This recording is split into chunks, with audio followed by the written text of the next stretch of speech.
আল্লাহর নবী বিশ্বনবী নবী করিম সাল্লাল্লাহু আলাইহি ওয়াসাল্লাম যখন এই পাঁচটা জিনিসের কথা বললেন, সাহাবা একরাম জিজ্ঞেস করলেন, ইয়া রাসূলুল্লাহ, ইয়া হাবিবাল্লাহ, কোন পাঁচটা জিনিস আসার আগে কোন পাঁচটা জিনিসকে সম্মান করব, কোন পাঁচটা জিনিস আসার আগে পাঁচটা জিনিসকে সম্মান করব, কদর করব, মূল্যবান মনে করব। নবীজি বললেন, ক্বালান নবী সাল্লাল্লাহু আলাইহি ওয়াসাল্লাম, ক্বালান নবী সাল্লাল্লাহু আলাইহি ওয়াসাল্লাম, ইগতানিম খামসা ক্বাবলা খামসিন, শাবাবাকা ক্বাবলা হারামিক, وصحتك قبل سقمك وغناك قبل فقرك وحياتك قبل موتك وفراغك قبل شغلك।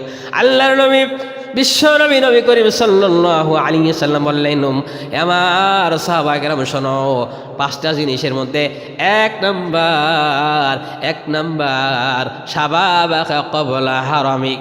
আমার সাহাবা কেরাম শোনো, তোমাদের মাঝে তোমাদের যখন যৌবন বয়স থাকে, তোমরা যখন যুবক থাকো, যৌবন বয়স থাকা পর্যন্ত তোমাদের যখন যৌবনী শক্তি থাকে, যৌবন থাকে, যুবক বয়স যখন তোমরা অবনত হও, এই যুবক বয়সকে বেশি বেশি কদর করো, সম্মান করো, গনিমত মনে করো বৃদ্ধ হওয়ার আগে।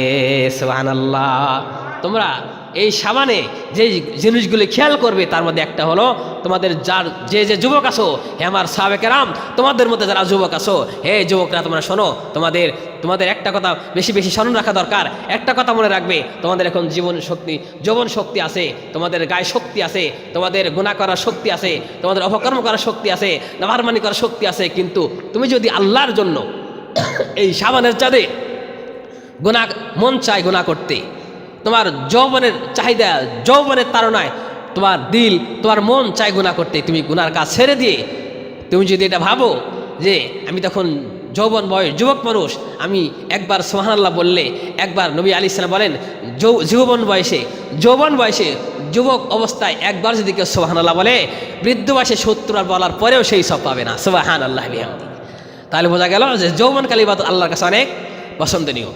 আল্লাহর নবী করিম সাল্লাল্লাহু আলাইহি ওয়াসাল্লাম আরেক হাদিসে বলেন, হে উম্মত, হে আমার সাহাবা কেরাম শোনো, হে আমার উম্মত শোনো, আল্লাহ তাআলা তোমাদেরকে পাঁচটা জিনিস হিসাব নেবেন।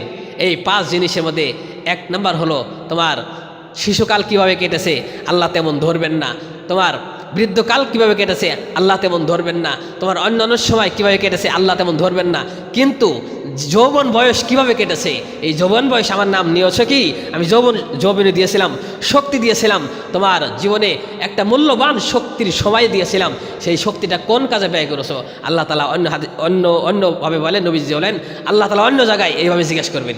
এখানে নবী আলাইহিস সালাম বলেন যে যুবক, তুমি শাবান মাসে, বিশেষ করে শাবান মাসে তোমার যৌবনটাকে, তোমার জীবনী শক্তি, তোমার যৌবন শক্তি আমি আল্লাহ দান করেছিলাম, এটাকে কিভাবে ব্যয় করেছো? তুমি কি শাবানের কদর করতে গিয়ে একটু কি বেশি ইবাদত করেছো, একটু কি নেকের কাজ করেছো, একটু কি জিকির করেছো, একটু কি কোরআন তেলাওয়াত করেছো, নাকি তুমি গুনার কাজেই লিপ্ত হয়েছিলে? অন্য মাসের মতো শাবানেও তুমি গুনার কাজ করেছো। যুবক, তুমি তোমার যৌবনটাকে সম্মান করো বৃদ্ধ হওয়ার আগে। কেননা বৃদ্ধ হলে মানুষ কোনো কিছু ঠিক থাকে না, কথা মনে থাকে না, কাজ আগের মতো করতে পারে না, এখানে ব্যথা সেখানে ব্যথা, রাত্রে উঠতে পারে না, বার্ধক্যজনিত কারণে, অসুস্থতার কারণে মসজিদে আসতে পারে না, ফজরে জোহর আসলে মাগরিব আসতে পারে না, মাগরিব আসলে এসে আসতে পারে না, এসে আসলে ফজর আসতে পারে না। কিন্তু যুবক, এখন তোমার শক্তি, তুমি যা ইচ্ছা তাই করতে পারবে। তাই তুমি তোমার এই সময়টাকে তুমি আল্লাহকে দান করো। বলেন সুবহানাল্লাহ।